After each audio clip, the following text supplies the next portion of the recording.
శ్రీవారి సాలకట్ల బ్రహ్మోత్సవాల్లో ప్రధాన ఘట్టం గరుడ వాహన సేవ. మరి కాసేపట్లో ఆ మహాఘట్టం ప్రారంభం కాబోతుంది. బ్రహ్మోత్సవాల్లో గరుడ సేవకు ప్రత్యేక ప్రాధాన్యత ఉండటంతో తెలుగు రాష్ట్రాల నుంచే కాకుండా దేశం నలుమూలల నుంచి కూడా లక్షల సంఖ్యలో భక్తులు తిరుమలకు తరలివచ్చారు. దీంతో మాడవీధులన్నీ భక్తులతో కిక్కిరిసిపోయాయి. శ్రీవారి నామస్మరణతో ఏడుకొండలు మారుమ్రోగుతున్నాయి.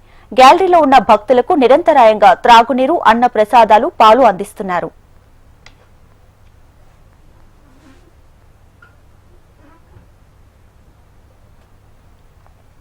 తిరుపతి నుంచి తిరుమలకు వచ్చే వాహనాల సంఖ్యను మించి పెరిగిపోవడంతో ప్రైవేటు వాహనాలు నిలిపివేశారు.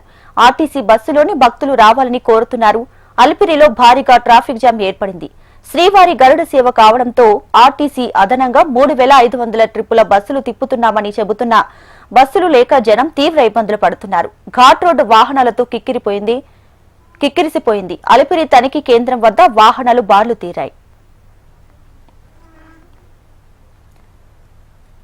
రైటిక మరి కాసేపట్లో తిరుమల శ్రీవారి సాలకట్ల బ్రహ్మోత్సవాల్లో భాగంగా గరుడ సేవ అయితే జరగబోతుంది. దీనికి సంబంధించి లేటెస్ట్ అప్డేట్స్ మా ప్రతినిధి చరణ్ అందిస్తారు. చరణ్, దీపిక, మరి కొన్ని గంటల్లోనే అయితే సాలకట్ల బ్రహ్మోత్సవాల్లో ప్రధాన ఘట్టమైన గరుడ సేవ మరి ప్రారంభం కాబోతుంది. అంటే అన్ని వాహనాలు రాత్రి 7 గంటలకు ప్రారంభం అయితే గరుడ సేవ అధిక రద్దీ ఉంటారు భక్తులకు సౌకర్యార్థం అని చెప్పి అరగంట ముందే 6:30కే వాహన సేవ ప్రారంభమవుతుంది.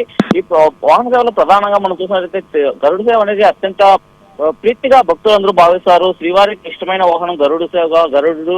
అందుకని చెప్పి గరుడు వాహనంపై వివరిస్తున్న స్వామివారిని దర్శించుకోవాలని చెప్పి భక్తులందరూ కూడా ఒక ఉత్సాహంతో ఎదురు చూస్తుంటారు. ఆ ఘట్టం అందులో భాగంగానే టీటీడీ కూడా శ్రీవారి గరుడు సేవకు సుమారు 3 లక్షలకు పైగా భక్తులు వస్తారని ఒక అంచనా వేయడంతోనే అందుకు తగ్గట్టుగానే భక్తులు ఉదయం 11 గంటలకే తిరుమల మాడవీధుల్లో ఉన్నటువంటి గ్యాలరీలన్నీ భక్తులతో కిటకిటలాడుతున్నాయి. భక్తులందరూ నిండిపోవడంతో భక్తులకు కావాల్సిన అన్ని సౌకర్యాలు టీటీడీ చేస్తుంది. అయితే ఉదయం నుంచి ఉన్నటువంటి గ్యాలరీలో ఉన్నటువంటి భక్తులకు మంచినీరు, పాలు, అన్నప్రసాదం వంటివి, అలాగే ఆ సమయంలో ఏదైతే భక్తులకు కావాల్సిన అన్ని వసతులు కల్పిస్తున్నారు. వాటర్ బాటిల్ కూడా ప్రతి ఒక్క భక్తుడికి ఏం కావాలన్నా క్షణాల్లో వాళ్ళకి ఇచ్చే విధంగా టీటీడీ సౌకర్యాలన్నీ చేస్తుంది. ఈ నేపథ్యంలోనే మరి కాసేపట్లో ప్రారంభమయ్యే గరుడ సేవకి వీక్షించడానికి ఏదైతే లక్షలాది మంది భక్తులు తిరుమల కొండంత భక్తులతో కిటకిటలాడుతుందని చెప్పాలి. దీంతో ఏదైతే మరి కాసేపట్లో ప్రారంభమయ్యే గరుడ సేవకి దర్శించుకోవాలని చెప్పి ఏదైతే కేవలం తెలుగు వారే కాదు, రాష్ట్ర వ్యాప్తంగా ఉన్నటువంటి వాళ్ళే కాదు,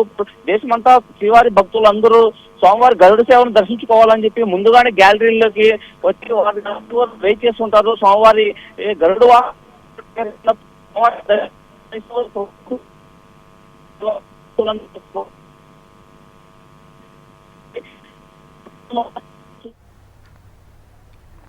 థ్యాంక్ యూ చరణ్.